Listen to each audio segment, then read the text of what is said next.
Alcoholic, name is Tony. Sobriety date's April 8th, 1989. And for that, I'll forever be grateful. Welcome to the Keystone Big Book Study Workshop, or the program of recovery laid out by the first 100 men and women. And who's joining us tonight? Katie, who are you?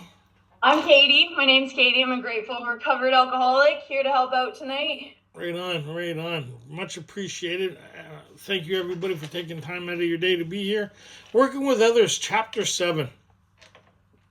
So it's really interesting. So we're looking at the confirmation of Step 2, where they talk about we need a certain experience to overcome this illness that seems to be beating us into a state of reasonableness, right? The inability to create the life that we're hoping for on our own power, our own esteem, or through our own effort, basically. So they offered us a solution through a course of action, and in that, they're saying Step 2 is that through this course of action that we can be restored to sanity. Step 3 kind of gave us an idea that when we overcome the human condition through thy power, thy love, and thy way of life, we try to carry this message of accessing this power that created the change. Because a lot of people could talk about carrying the steps, but it's not about carrying the steps. The steps are the vehicle to the experience. I know a lot of people who work the steps but don't have the experience or the relationship with something greater than themselves, enabling them to have a different experience in the overcoming of the bondage and difficulties of self. We looked at Step 11 last week, and we see that is the meat and potatoes. That's the whole transition. That's the whole development step based on the access that we got through this course of action. And we want to be practicing 11 and 12, because if you're doing 11, you're doing all the steps, right? So people say 10, 11, and 12, but technically if you're doing just 10, you're not doing 11. That's why you're having so many problems. But if you're doing 11, you're not falling into those pitfalls anymore or involving other people, which seems to be the goal, right? You're kind of easing that internal dialogue and the anxiety that happens through overthinking. So we've entered second stage recovery, where the primary focus is our relationship with something greater than ourselves, and through that we get to experience a level of life that we're unable to create on our own. And so here in Working with Others, we're going to hit some highlights. It's so important. We heard a speaker this weekend. We had the North Shore Roundup, and they were talking about how AA grows, right? And they were talking about service work, but it's actually not the service work, right? Is carrying a message of depth and weight, where people can have an experience, allowing them to participate or stay in the Fellowship of Alcoholics Anonymous through an experience. Because once you have this experience, you're guided by something different. Like when Bill was in the town's hospital for the third time, he acquired certain ideas through his friend Ebby, who had an experience, and he passed that on to Bill. As Bill was going through this, he had an experience, right? And he talked about he was to check his newfound thinking with the new God consciousness within. So we had a new narrator happening, which we call the sixth sense, and we get to re-narrate the narrator, right? And that's where Step 6 comes in, Step 7 comes in, right? The old way of thinking compared, so common sense would thus become uncommon sense, right? Where before we would handle things, we were talking about that before the meeting. I don't got no resentments. I just got people still to get even with, right? That kind of mentality, where we're given a new kind of experience based on those who went before us. The idea of praying for these people and looking at them different and seeing how a better understanding and a foundation of forgiveness. And in that foundation of forgiveness, it frees us, where we're no longer hostage to people, places, and things that are not in the room with us, right? We spend a lot of time being hostage to these people.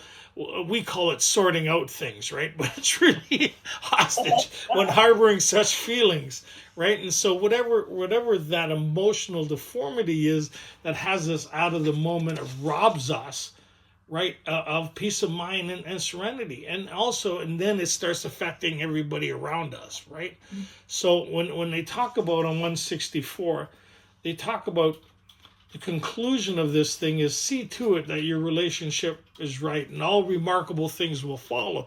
That's the primary focus, right?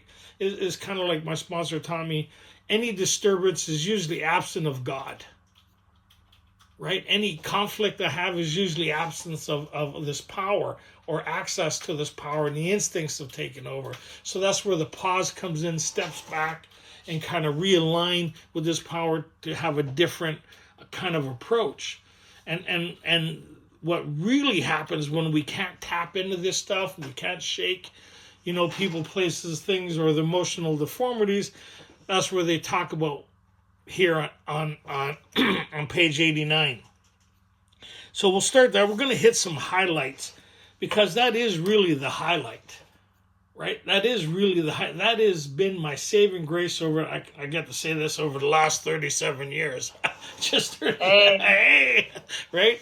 Right? Compared to the previous 11 years before that, me and Ray were talking about that earlier, of trying to create this euphoria or this peace, this happiness through the suggestions I heard in meetings by applying self to self. And I was never able to create that, right? Because the condition of alcoholism was still present and relapse was always inevitable.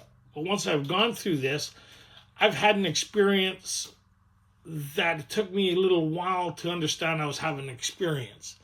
And the problem that was killing me in step one was removed. So when you understand alcoholism, you don't know when it's present because you can't see it. It's a phenomenon. You can't see, feel, and touch it. That's why, and more about alcoholism, they talk about, so we shall describe some of the mental states that precede a relapse into drinking, for obviously this is the crutch of the problem, which is a malady, an unexplainable event that happens in the mind, this thing that parallels with our sound thinking, right? And takes over, and it makes perfectly good sense what we're about to do, or we come to drinking and reminding ourselves we're not supposed to be drinking. So it's kind of that thing. So at this stage of the game, hopefully there's some relief. And the importance of 11 and 12, especially when you do your nines, is you get to see how this power shows up. We've entered the world of the spirit, what they talked about as an overview in step 10 in their experience.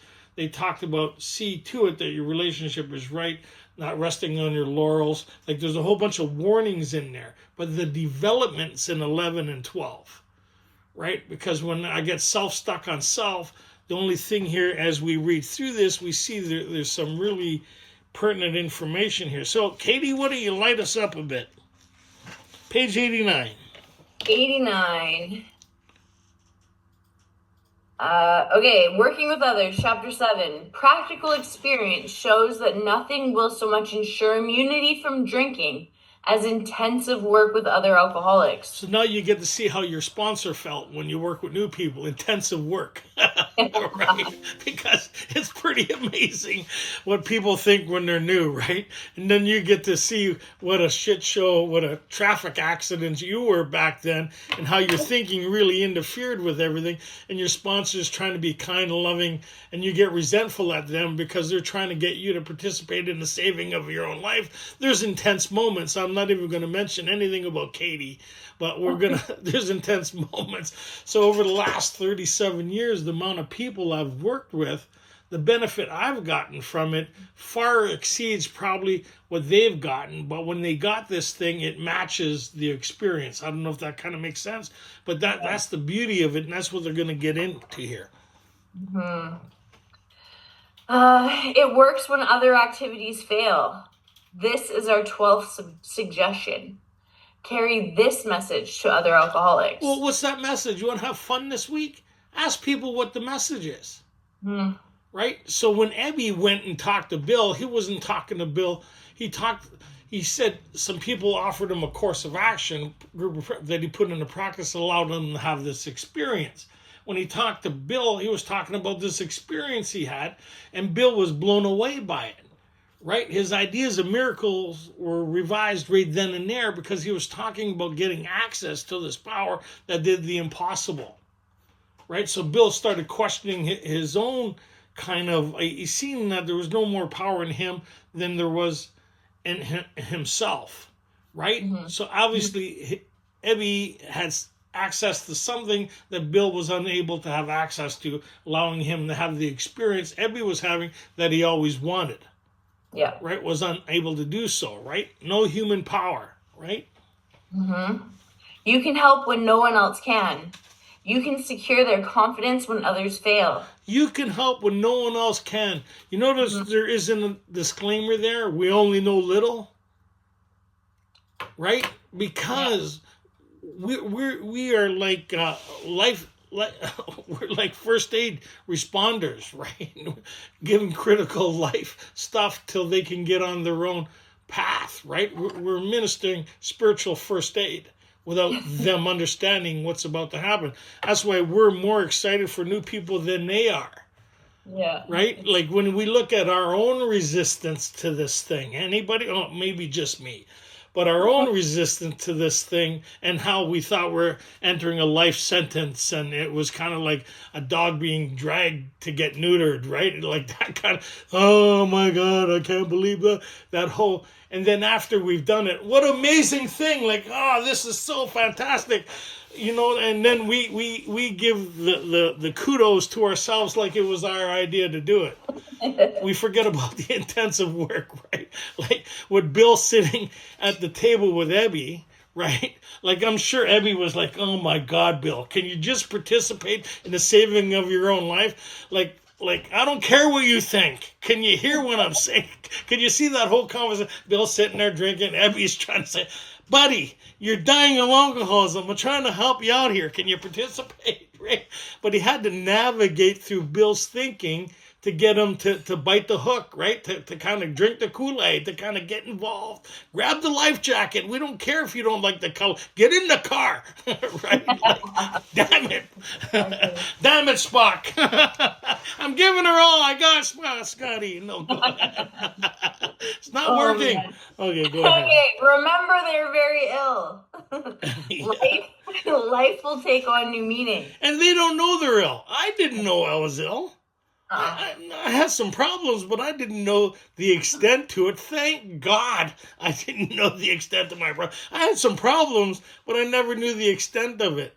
It took a little bit of bad luck. That's it. Like I could see why we have to come to that place of belief and navigated by those who went before us as we do our 4-step, and it all unravels itself in 5 is like, oh my God, you get to see what everybody else sees, and it'd be crippling without a relationship with a power greater than yourself, knowing you can move from that experience. Right? That's the beauty of it. Like I couldn't handle that level of truth without this process. My mind was geared to, sure, other people were more to blame, and it's more situational. But that situational thing been going on 11 years, Tony. Yeah, a bit of bad luck. Go ahead.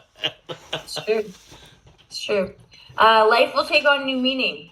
To watch others to watch people recover, to see them help others, to watch loneliness vanish, to see a fellowship grow up about you, to have a host of friends. This is an experience you must not miss. We know you will not want to miss it. It's amazing on the other side of it. Anybody who's on the other side of it is like, why was the resistance? Because self. They talked about that earlier. There's no way of entirely getting rid of self without his aid. We got so many blocks, we can't experience what's being offered. But once we start to experience, it's like, whoa, this is something. Like, this is something. Why am I don't know why I'm experiencing it, but the willingness to do these things have me experiencing it. Why does prayer work? I don't know. But I know my life seems to be going a lot better when I'm praying. Seems to go a lot better when I'm focused. Like I've been doing big book study workshops 37 years. I had to cut back a bit. I only do it 2 nights a week now. I used to do it 3, right? Why do you do it so much? To watch people recover, to see them walk down the street with their kids or their parents come to their cakes, and so grateful for Alcoholics Anonymous. It's an amazing thing to know when people go, we're proud of you, meaning the investment that I had in you has paid off. That's what when people say that, right? Like Katie's parents love me. They send me birthday things, cookies and all that stuff. Like they just think I'm the greatest. So that's 2 of us now.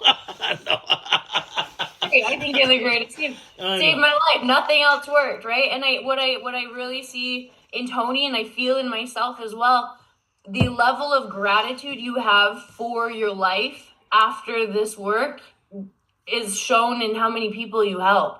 You know, like when you're sincerely grateful for a life that you could have never had without the help of a sponsor, the help of, this work, God, to help someone else get in touch with that. And like Tony said, to watch your sponsees develop a life and get a car, all the things. It's pretty powerful. Anyways. So on the next page, 90, it talks about sometimes it's wise to wait till he goes on a bender. Like, you can read through this. We're going to hit some highlights, what the suggestions are, right? And it's kind of like pretty amazing stuff. Go ahead.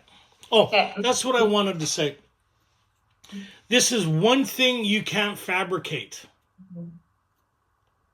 right? What's that? Is the idea of wanting to help others. Mm-hmm.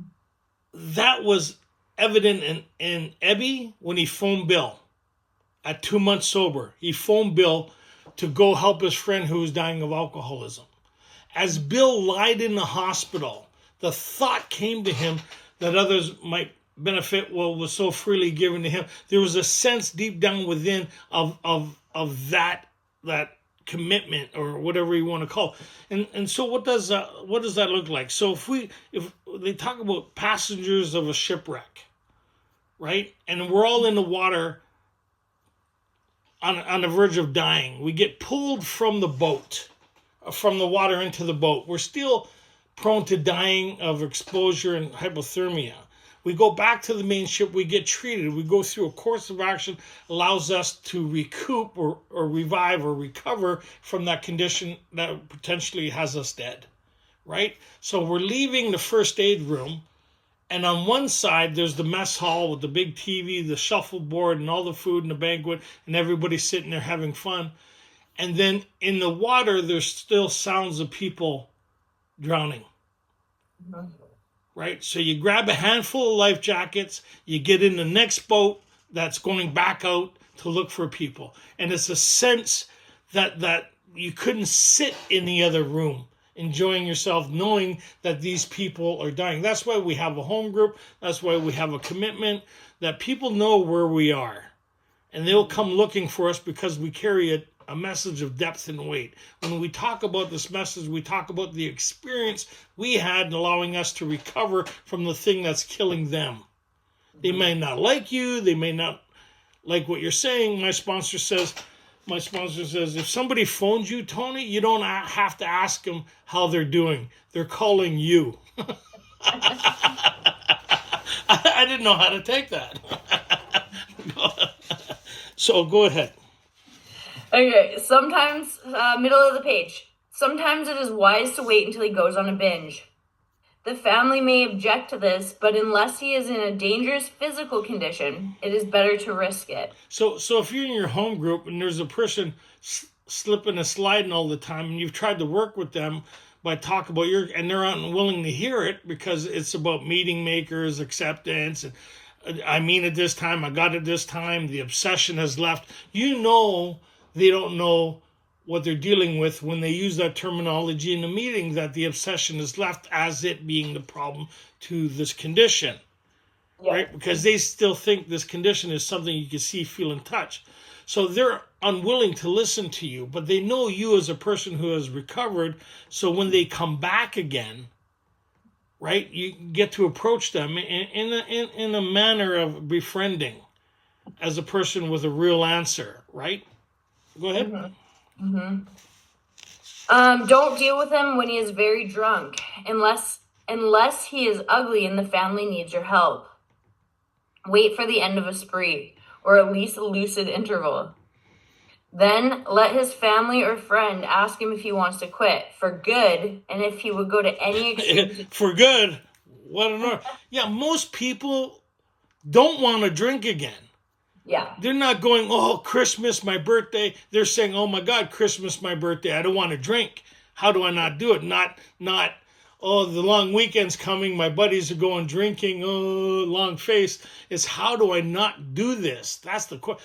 Two different people altogether is the one who never wants to, like Bill. Bill didn't want to do it again. He kept on doing it.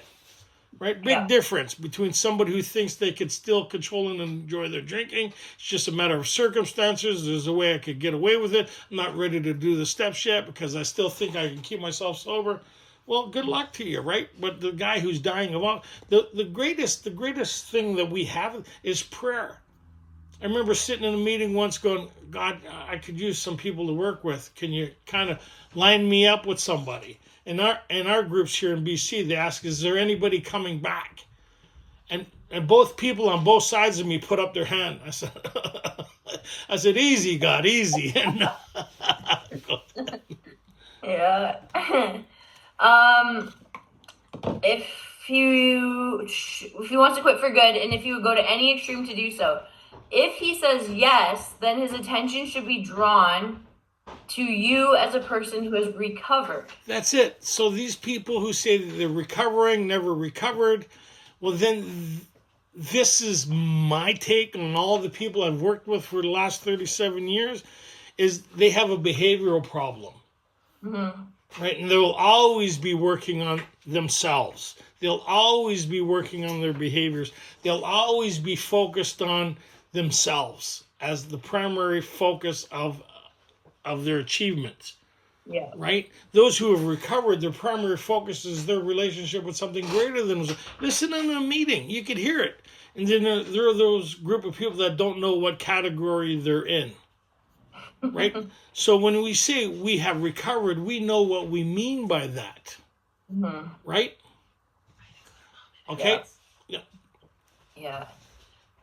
You should be described to him as one of a fellowship who, as a part of their own recovery, try to help others, and who will be glad to talk to him if he cares to see you. Not one of a program. That's one of the misleading things that we tell new people, is that they're in the program. So when they think they're in the program, they hear all these people, different people sharing. You don't know if these people are alcoholics from different fellowships. They haven't qualified themselves. But look, there's just one person who just started coming to meetings, right? They're a cocaine addict. They haven't been to meetings before. And all of a sudden they're saying they've recovered. And I asked them, what have you recovered from? They went, huh? So you got to qualify people too, right? Yeah, absolutely. Try to help others, and who will be glad to talk to him if he cares to see you. If he does not want to see you, never force yourself upon him. Neither should the family hysterically plead with him to do anything, nor should they tell him much about you. So this is way back, right? Much has changed in here. So when they say in page 1, we only know a little, they're referring to 12-step work. Mm-hmm. Right? Much has changed in this avenue. We have halfway houses, we have treatment centers, we have all these different influences. So our job is to fit ourselves to be of maximum service to God and other people. We'll have this intuitiveness talk to us in regards to other people. We'll just have this thing of make sure, like if you come to our home group and you're new, we'll make sure that we give you a meeting directory. We'll ask you if you have a big book that you could read on our understanding of alcoholism and how our solution is implemented and the process going through that. And if they wish to get further information, they could either join us Monday night in person or join us on one of our Zoom meetings where they could get more information. We have also works, but on the first visit, we let them know that there's a solution here and that they don't have to continue to have that experience, which is pretty cool. So if we pop over to the other side, page 91, see your man alone. Middle of the page again. See your man alone if possible. At first, engage in general conversation. After a while, turn the talk to some phase of drinking. Tell him enough about your drinking habits, symptoms, and experiences to encourage him to speak of himself. Symptoms would mean the allergy and trying to control my drinking. Yeah. right? And unable to do so, and the consequences associated with that. And the times I wanted to stop, I found I couldn't. And I kept on returning to it. That's the symptoms. Right now, my history is growing up as a kid and all that, and all the life problems. That don't make me alcoholic. I didn't get their attention as people got my attention in regards to alcoholism. Right. Mm-hmm. So talking about the two symptoms, and then this part, super important. If he wishes, and encourage him to speak of himself. So after going through this work, you can actually listen to other people. He'll tell you enough about himself and the things that you can touch on to get his attention again. You start caring what other people are saying too. If he wishes to talk, let him do so. You will thus get a better idea of how you ought to proceed. He'll trap himself. He'll speak enough that you'll catch him. Proceed, yeah. You're right. It's the same message, but how we deliver it, like Ebby sitting with Bill. He navigated probably through a lot of different things to keep the conversation connected, right? And any alcoholic, right? When you start talking about your episodes, they can't wait to talk about their episodes. What you trip, bang your head, and shit yourself too. Oh my God! I thought I was the only one. Right? Let them one up themselves. Really quick story. Yeah. They just get in it, eh? The entrapment. Okay. I was really quick story. I was with my little cousin one time, and long story short, we're sitting in the hot tub, and he's a total alcoholic. Will never admit it. And so I'm telling him stories, and I'm letting him one-up me. And then I tell him one, and I'm like, no way. And he's just taking the bait, and he's over and over and over. And he looks at me and goes, you think I have what you have? No. You have what I have? No. Maybe. Okay. If he wishes to talk, let him do so. You will thus get a better idea how you ought to proceed. If he is not communicative, get him a sketch of your drinking career up to the time you quit. But say nothing for the moment of how that was accomplished. That is so important. If you're in your home group, everybody starts talking about their relationship with God. Right, in regards to step one, or start getting him to, choose your own conception. Nowhere does it give that advice, because his own conception or her own conception is not sufficient to bring about the change that we're talking about. Otherwise, it would have. Remember, they talked about the other guy earlier on. He thought relapse was impossible, and then he relapsed, and then he went back to the doctor. The doctor told him the truth, that you have the mind of a chronic alcoholic. Then he started talking about this solution, this phenomenon that he heard of. Every once in a while, these experiences have happened since the beginning of mankind. Then he felt good about the idea that he was a church member. And then he said, well, your experience is not sufficient enough to bring about, and then he fell back into hopelessness again, right? So we're not talking about the solution yet, right? They need to have the step one experience, which a lot of people miss within our fellowship. Our job is to help them have the step one experience, as the previous chapters did with us, right? When they talked about on page 42, they talked about, they went back over, he had the step one experience. He agreed to both propositions, that he was licked and that he couldn't solve this problem. Then they outlined the spiritual program of action. But he had to have that sense of hopelessness. That's the step one experience, as Bill did the second time in treatment, right? But Bill didn't have a solution, but he had the step one experience. So when Ebby came to him with this solution, he was more acceptable to receiving it, right? Because at the last analysis, he seen it was only a matter of being willing to do what his friend did to get what he got. And that's a sponsor's job, is to get you through to the fifth step where you can have your own experience, and then we all start walking together, right? If he is in a serious mood, dwell on the troubles liquor has caused you, being careful not to moralize or lecture. If his mood is light, tell him humorous stories of your escapades. Get him to tell you some of his. When he sees you know all about the drinking game, commence to describe yourself as an alcoholic. Tell him how baffled you were, how you finally learned you were sick. Give him an account of the struggles you made to stop. Show him the mental twist which leads to the first drink of a spree. We suggest you do this as we have done in the chapter on alcoholism. Nowhere in here does it say when you're talking to them, describe the obsession as one of the problems. That's a pre-step one condition. Yeah. If they still think they can control and enjoy their drinking, that's the obsession, then they're not going to be open to what you're offering. Right? But the struggles to quit, and they start seeing their struggles to quit, and they talk about, show them the mental twist that leads to the first drink. How no, yes, no, yes, no, right? Like, why am I doing this all the time? Right? Go ahead. If he is alcoholic, he will understand you at once. He will match your mental inconsistencies with some of his own. So that's true, right? Everybody I work with, like I talk to my wife about alcoholism. She's enormous. She goes, I don't get it. What do you mean? You what? She don't get it. She reads it. She don't understand it. That's why the people who put this together tried other methods that failed. Some of these people went through the town's hospital a few times. That's why it doesn't say Dr. Silkworth Program of Recovery. We all got together and talked about our experience. And we talked about how our experience was different than these other people's experience. And collectively, they said, well, let's put our experience together in this basic text. This is what it looks like, right? This is what this malady looks like. These are the characteristics of it. So how do you explain a phenomenon? You can't. You show what it looks like to have it.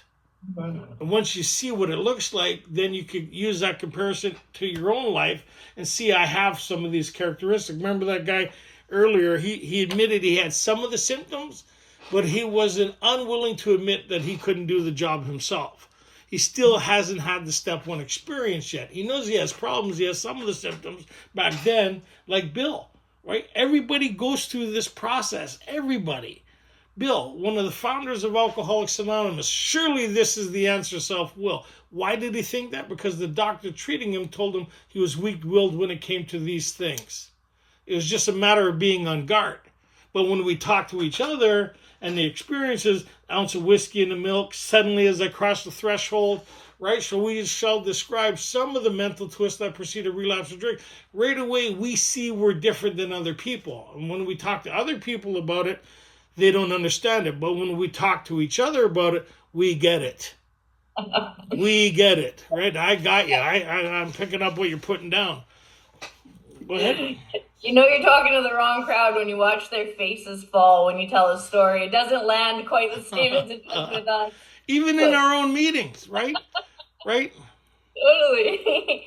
Talk about the conditions of the body and mind which accompany it. Oh, sorry. Is that where we're... No, so back up. If you are... Sorry. Yeah. If you are satisfied that he is a real alcoholic... So how would you do that? So people say, you can't determine... Everybody I work with, I qualify them. Right? And if they don't have these characteristics, I pass them on to other people. Right? You two will get along great talking about how well you two are keeping each other sober, right? And meeting makers make. I deal with people based on what they're describing is that they have a condition beyond human aid, right? And when I become satisfied they're a real alcoholic, and that's part of the 12-step work, right? Who am I dealing with, right? There's a lot of people in our fellowship from other fellowships. We're the biggest fellowship of support you can get. We have OA, SA, GA, right? NA. There's a lot of people from NA hiding out in AA calling themselves an alcoholic, but when you ask them to describe their history with alcohol, they don't. It's a gateway. It leads me back to the DOC, drug of choice. Oh, you have a choice. Oh, okay. Do you know what I mean? So their problem, and a lot of them say their problem is after they pick up. Our problem is before. That triggers the main characteristic of the alcohol is the phenomenon of craving, the mind and body. Right? Big difference, right? So but if they come to we do big book study workshops, if they come to workshop looking for an answer, I won't ask them to leave. Yeah. I'll work with them. Like I'll work with whoever. But the people I concentrate on, right, is the real alcoholic, the one-on-one, the one I'll spend more time concentrating on. Like my buddy Katie, right? And people like that. People he concentrates on are the ones that nobody else will help. The last door. It's like... Because they don't get it. You keep on relapsing. You've done all the suggestions. You still relapse. Well, I guess you don't want it. Yeah. Right? And, or they start shame-basing people in the fellowship. They put them in the middle of the room and everybody starts talking at them. That's not 12-step work at all. That's not how... They're barely staying present enough to be at the meeting. So that's why we talk about your own experience. Their own experience will draw them to you. But if you talk at them, they stop listening. Yeah. And you're working toward their demise instead of their better. If you come to our home group and you relapse, we welcome you and we say we understand. Mm-hmm. Right? And we talk about our own experience. We don't start focusing on you. Right? You don't need two people focusing on you. You and you and us. Right? Yeah, totally. So if you are satisfied he's a real alcoholic, begin to dwell on the hopeless feature of the malady. Show him from your own experience how the queer mental condition surrounding that first drink prevents normal functioning of the willpower. There you go, right? So beyond human aid. In Bill's story, it talked about weak-willed. Here we're talking about something beyond that happening, right? Which is interesting. Don't, at this stage, refer to this book unless he has seen it and wishes to discuss it. Yeah, and that because this is step 2 in paper form. Mm-hmm. Right? This is the beginning. If people are interested in a book, mail for it, acquire one. A lot of people give them away.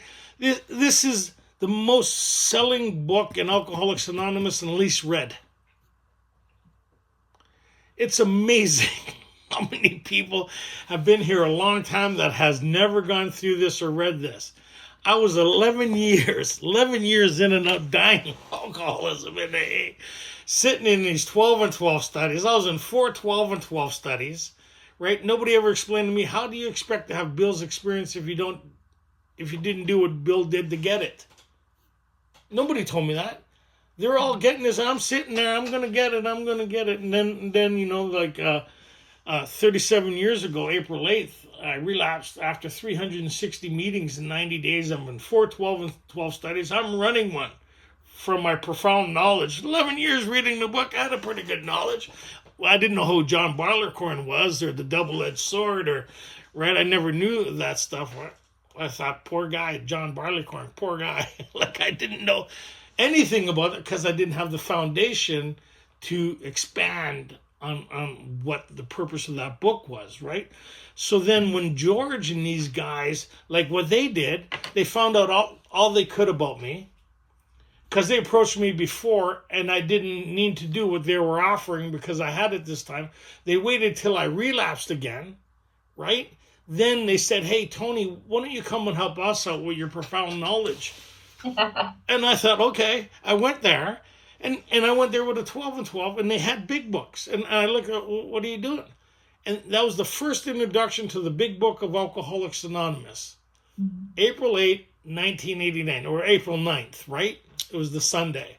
And I went to this group thinking I was going to go help them out. And then they started taking me through this. I concurred to the problem. I believed the solution being offered. I believed that I had to go through the course of action to obtain this thing. They walked me through it. They helped me with my amends. They got me working with other people right away. Once I finished the 5th step, I started working with other people. And they took me on 12-step calls before I did the work. As an example of somebody who's right? So, and then 37 years later, there's got to be something to this. Right? That's why this is the basic text. We don't offer anything else, right, as a program of recovery than this. If you haven't been through this, you're in great danger within our fellowship if you're an alcoholic of this type. You wouldn't know if you're an alcoholic of this type because you haven't done it or have the step 1 experience yet.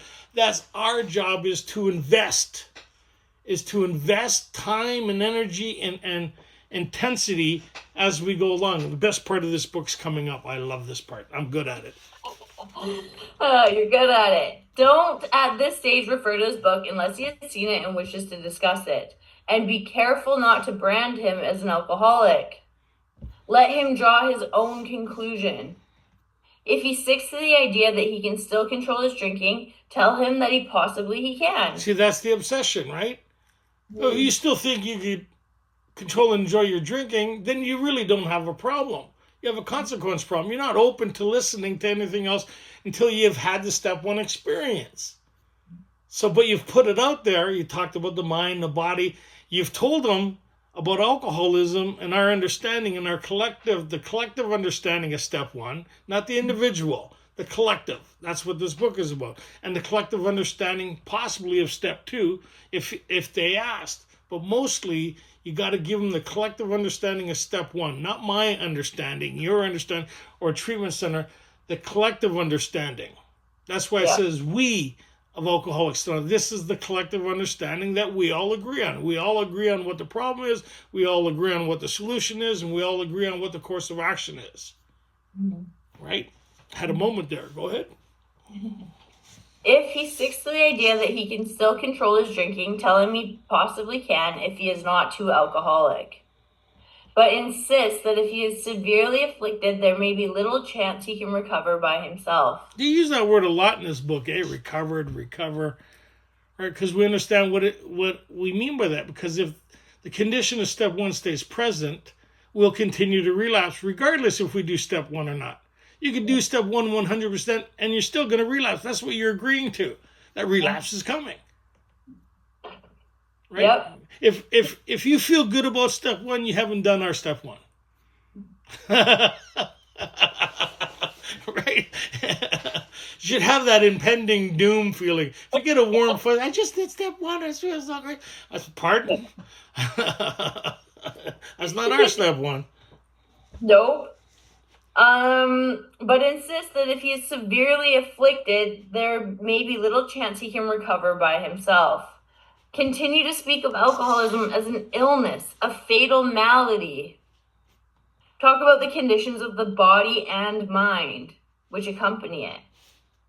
Keep his attention focused mainly on your personal experience. Explain that many are doomed who never realize their predicament.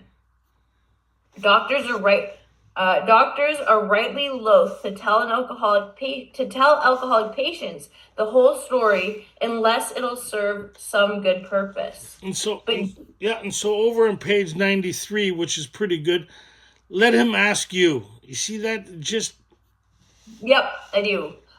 Second line, page 93. Let him ask you that question, if he will.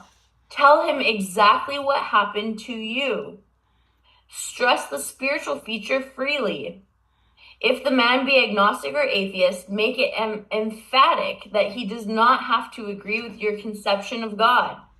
He can choose any conception he likes, provided it makes sense to him. The main thing is that he be willing to believe in a power greater than himself. That's it. That's the collective understanding. Your conception. But the bottom line is you got to believe that there's a power greater than you. If you don't believe that, we got nothing for you. Mm-hmm. Or even willing to believe. Right? Or willing to believe. Do you want to participate in the saving of your own life or not? Right, go ahead. Right? That the main thing is that he be willing to believe in a power greater than himself, and that he live by spiritual principles.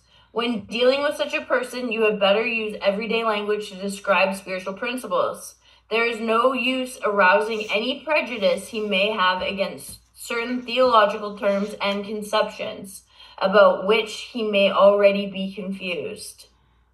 Don't raise such issues no matter what your own convictions are. So this is really cool, because the guys who helped me were born-again Christians.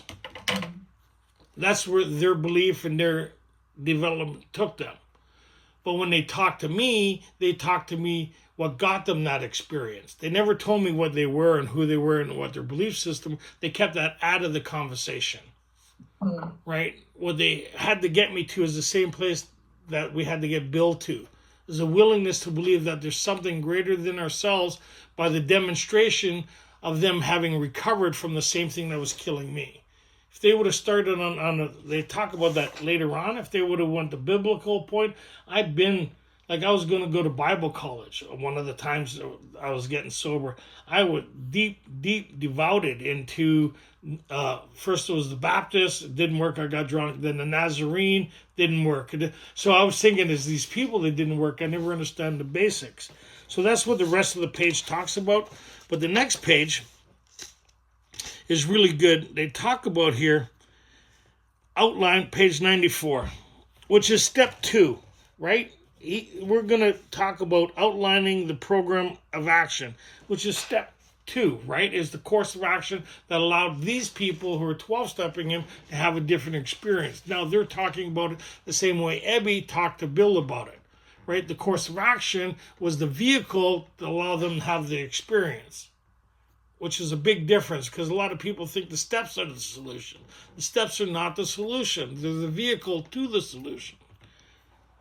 Mm-hmm. Outline the program of action, explaining how you made a self-appraisal, how you straightened out your past, and why you are now endeavoring to be helpful to him. It is important for him to realize that you attempt to pass this on to him plays a vital part in your own recovery. Vital. Right? Mm-hmm. Actually, he may be helping you more than you are helping him. Ain't that the truth? Make it plain he is under no obligation to you, that you hope only that he will try to help other alcoholics when he escapes his own difficulties. Suggest how important it is that he place the welfare of other people ahead of his own. Make it clear that he is not under pressure, that he needn't see you again if he doesn't want to. You should not be offended if he wants to call it off.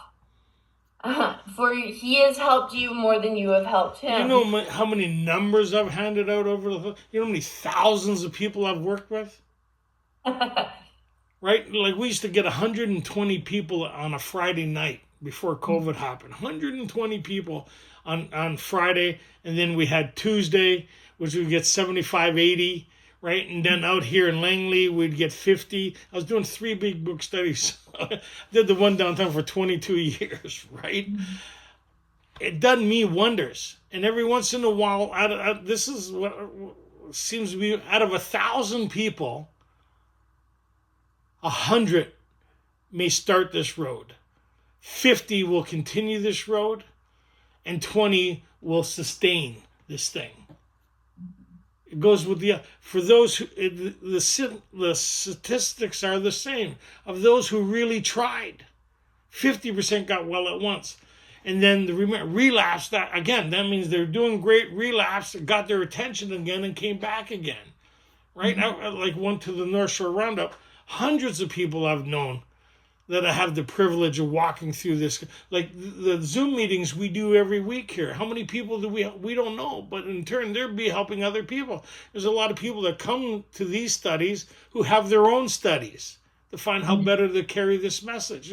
It's pretty remarkable what we get out of this, watching this thing. It's true.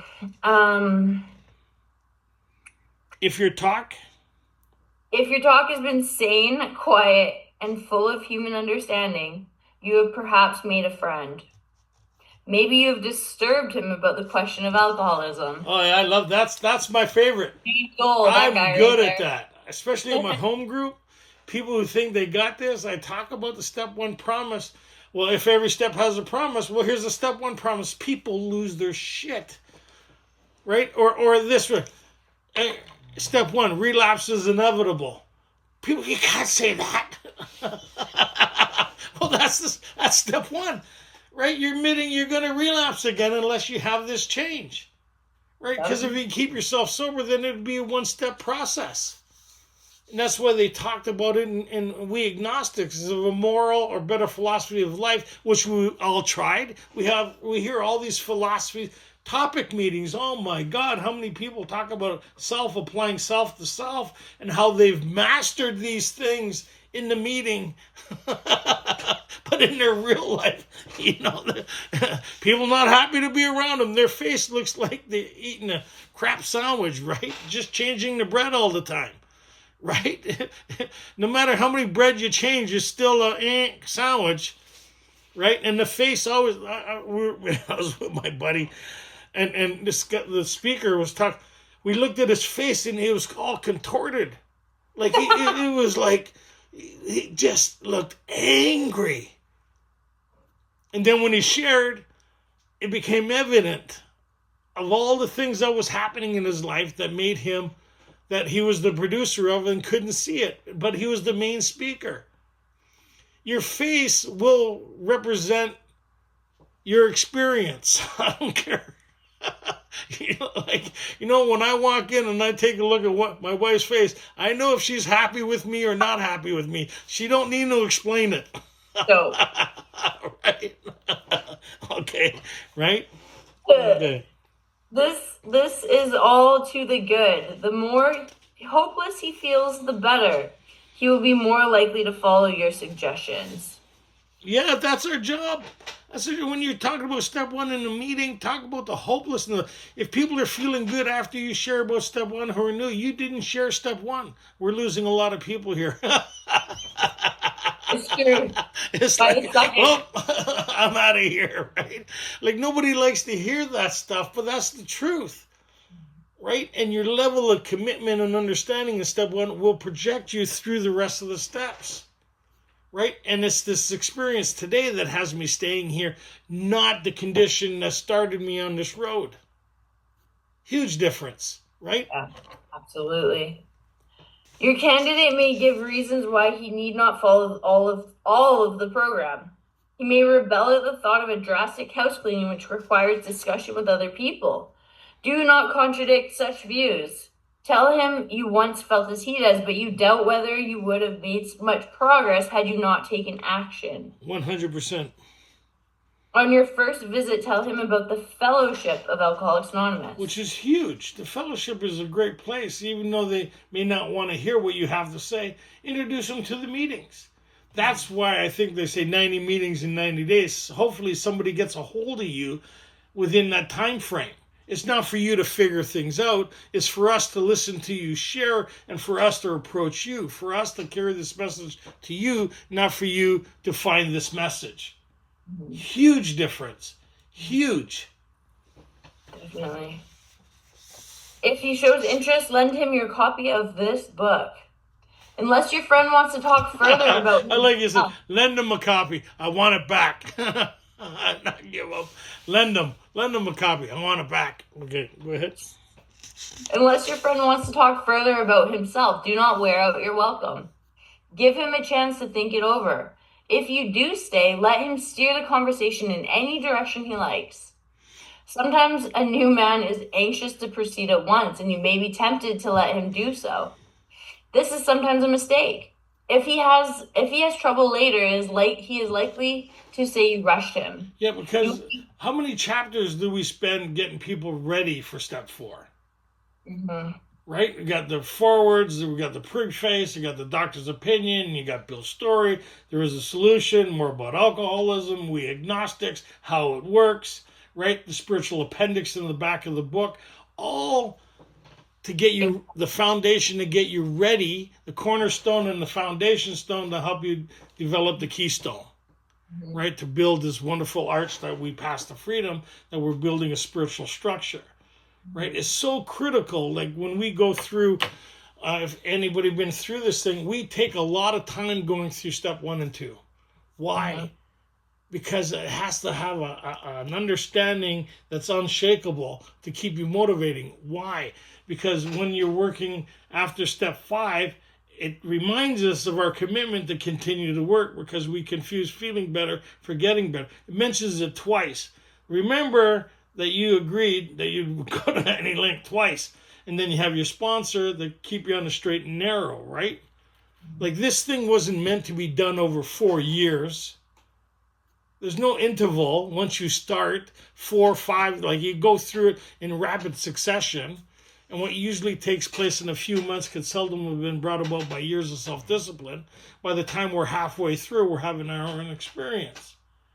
Right? Halfway through it, the amends, incorporating 11, and working with others. Those have to be cemented in the foundation of our recovery. Because when you can't find God, go find a newcomer. Right? And the fellowship's pretty awesome. Yes, it is. So page 95. If he's not interested in your solution, because our solution is this solution, we don't offer anything else, right? Shouldn't. Yep. Yep. If he expects you to act only as a banker for his financial difficulties or a nurse for his sprees, you may have to drop him until he changes his mind. This he may do after he gets hurt some more. Yeah, most of us have to be pretty mangled. Right, if you're still feeling good about what you're doing, then you're not having our experience, right? And if everybody's still somewhat happy with you, you're not having our experience, right? If you can still borrow 20 here and there, you're not having our experience. If you have a friend in Montreal that still has money, you're not having our experience, right? Yep. If he is sincerely interested and wants to see you again, ask him to read this book in the interval. That's our first thing, is get people in the book. Yeah. Like when you do a survey, how many people have been through this, you'd be amazed. I would say about 10% of our fellowship, and that's being nice. What makes you say that? I listen at meetings. Mm-hmm. I listen to speakers, main speakers who have been through treatment facilities and talk about their process that don't talk about this process. It's mind-boggling. So we are responsible, right? When anyone reaches out, I want this message to be available. We are responsible for carrying this message. Nothing else. Our common welfare should come first. Personal recovery depends on a unity. Unity about what our solution is and what the problem is, as outlined in our basic text, which our fellowship was built on. Tradition 5. Each group has but one primary purpose: to carry its message to the alcoholic who still suffers. What message? The one we just read here. And if you look at this, you'll see it's the exact same course of action that our sponsor and people took us through to have our experience. We're doing the same with them. They just chopped it up in more tangible bites. Anyways, live long and prosperous. I really enjoyed tonight. I hope you guys enjoyed tonight as much as I did. We disturbed some people, which I always feel good about. We started off with, a good number, and then we dwindled down to 24. They were leaving like the house was on fire. But we're here, and we'll be responsible. So anyways, we'll close. Hold on a second. We'll close with the serenity prayer, and then a third step prayer, and then we'll have some questions and answers after. That'll be great. So what's the basis for a fantastic life? God, I offer myself to thee, to build with me and to do with me as thou wilt. Relieve me of the bondage of self, that I may better do thy will. Take away my difficulties, that victory over them may I bear witness to those that would help with thy power, thy love, and thy way of life. May I do thy will always. May you live long and prosperous. May the force be with you.